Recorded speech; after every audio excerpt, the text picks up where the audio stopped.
Pour ce chapitre, je vous invite à ouvrir le fichier 48-mode-simpledeform.blend. Ce modificateur permet de gérer des déformations suivant quelques fonctions basiques. Alors pour voir ça ensemble, on va ajouter un modificateur, donc simpleDeform, et on va voir l'effet des différentes fonctions. Donc les fonctions dont je vous parle sont disponibles dans Mode, vous voyez qu'il y en a 4. Il y a un vertex group, encore une fois, pour cibler un groupe de points à l'intérieur d'un objet.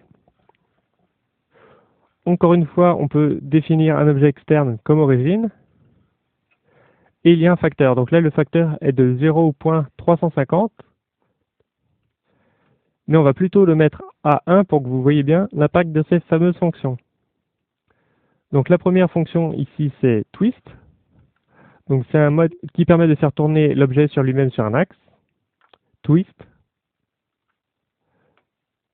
Le bend étire de manière circulaire sur un axe.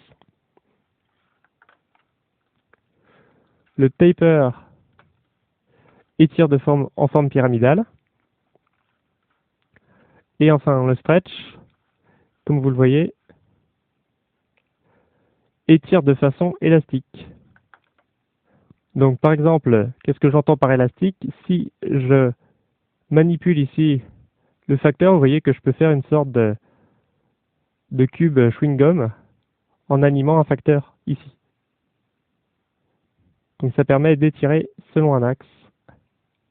Stretch. Donc là, si je remets le facteur à 1, on va parler des limites juste en dessous. Donc ce sont les bornes de déformation.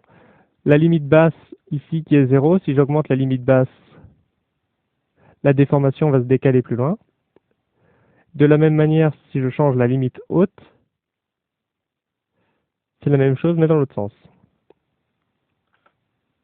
Enfin, on peut bloquer les déformations pour qu'elles n'agissent pas sur les axes X ou Y.